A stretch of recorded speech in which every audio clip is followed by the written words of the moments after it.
Hey guys, and thanks for joining me on this episode of Henderson Equipment. Today we're going to get into the generational differences of these two Ford tractors. Let's get into it.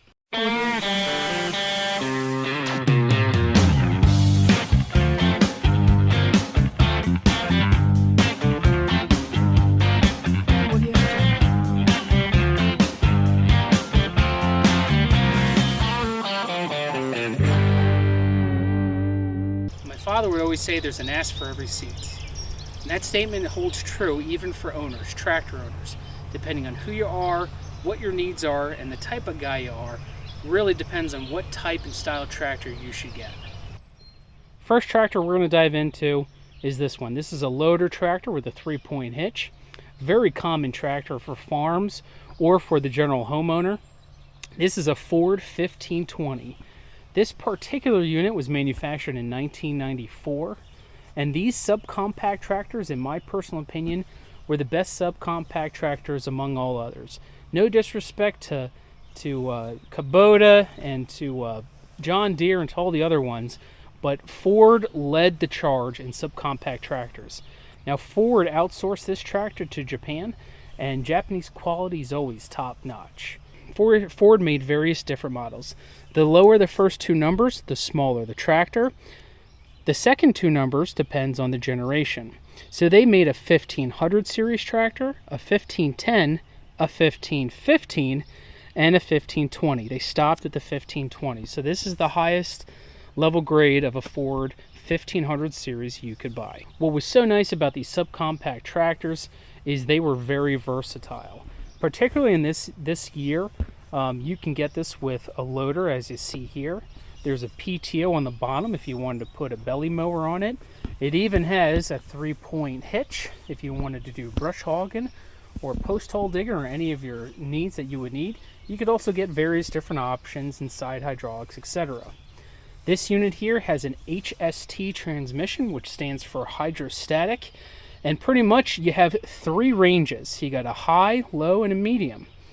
And depending on the high, low, and medium, you can adjust your speed. So obviously when you're in low gear, the farther you push down the pedal, the faster you go in low gear. So you have a range, a low range. You go to medium, go to faster, higher, you go to even higher. But what was nice about the HST, the hydrostatic, is you didn't have all these different gears that you had to shift into to change your speed. You didn't have to clutch for speed. If you want to slow down, you just let off the throttle a little bit.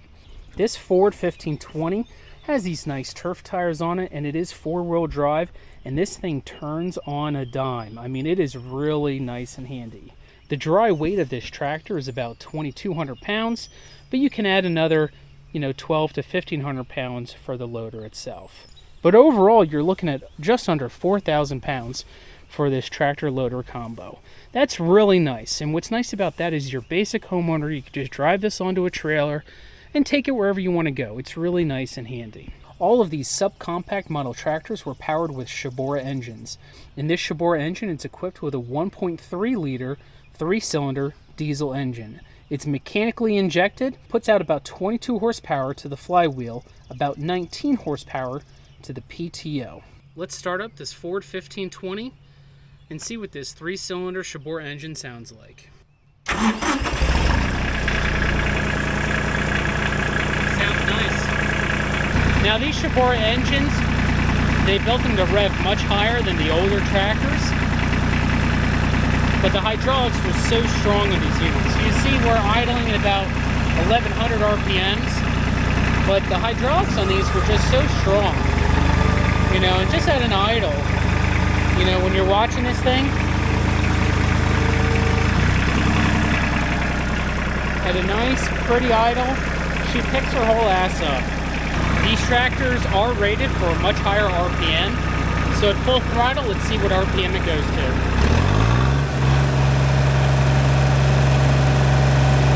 About 2650.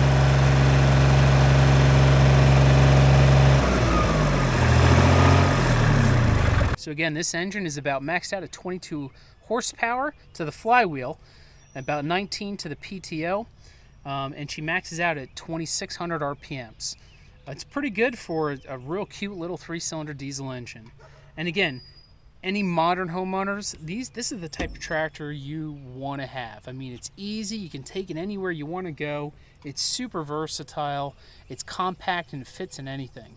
So really nice. This is a great tractor. These are my favorite style subcompact tractors. I can't say enough about them.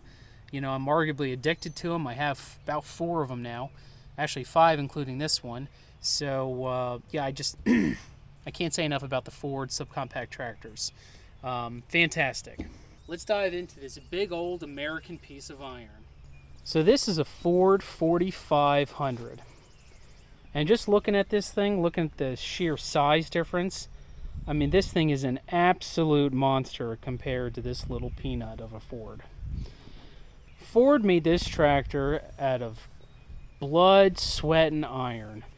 And these tractors were made back when boys were men. There was no sissy shit. These tractors are built heavy, tough, and they are made just not to fuck around, to be honest with you. These are badass units. And I've always wanted to own a 4000 series. Never thought I would, because the prices on them are just way higher than I thought they're reasonable than they go for. But I had a really unique opportunity to pick up this tractor for an amazing price, to work on it, fix it, and try to sell it. It may seem big and bulky and less versatile than the Ford 1520. It really serves as the exact same function. So this was an industrial model tractor. They made a couple different style tractors, but this was an industrial model tractor. And it's industrial because of how heavy and big it is. But when you look at it, it still has a loader bucket on it with hydraulics. And it also has a rear 3-point rear PTO just for basic farmers. So you could arguably use this as a super heavy duty farm tractor. This has, I would say, a more complicated transmission. It doesn't have the easy hydrostatic transmission. This has a high and a low range, as well as various different speeds for forward and reverse. This style tractor was likely designed and built for boroughs and townships and cities that needed to do like heavy duty industrial work or like serious brush hogging, etc. Anybody could really buy these. A local farmer from New Jersey bought this back in 1965, believe it or not, and bought it brand new from the dealership, and he used it on his farm.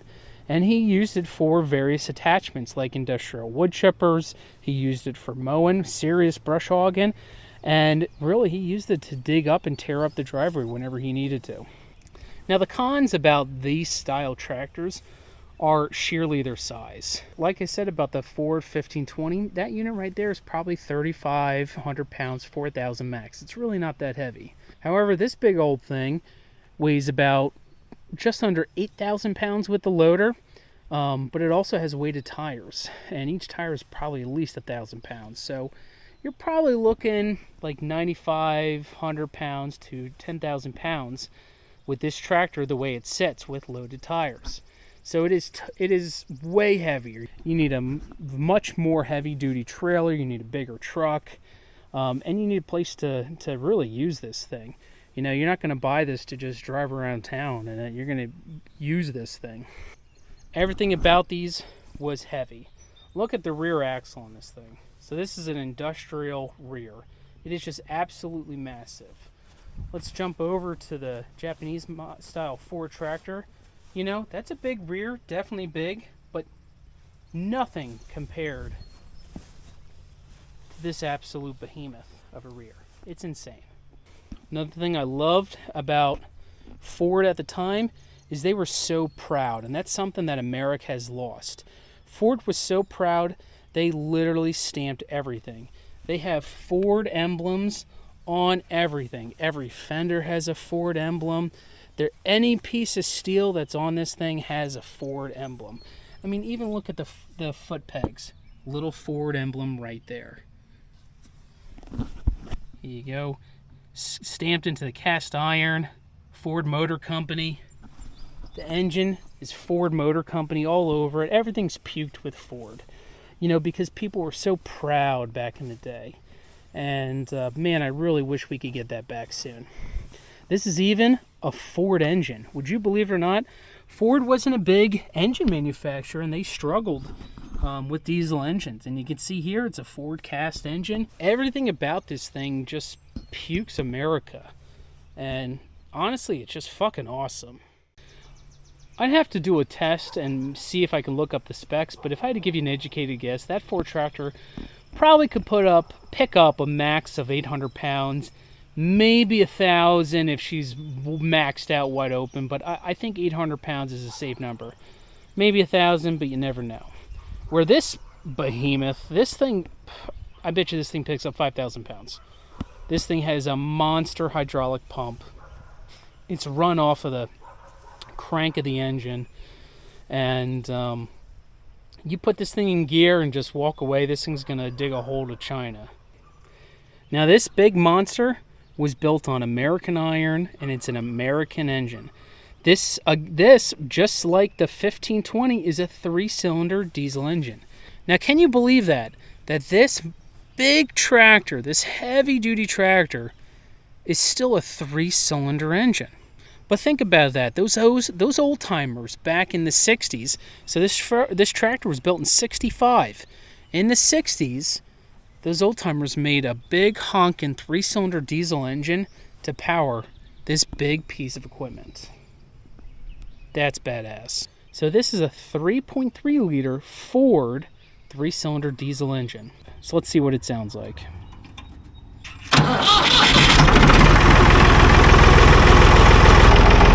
Is that not impressive? Sounds so nice. No smoke. She's just purring. So this engine also maxes out at 2,000 RPMs, where this engine maxes out at 2,600 RPMs. So think about that. Quite a difference. This big honkin' 3-cylinder diesel engine puts out 60 horsepower to the PTO, not the flywheel, to the PTO. The old timers knew that at the PTO, that's where the power really was. So this is about 60 horsepower to the PTO, where this one is 19. Think about that. Big difference. Let's see what it sounds like wide open.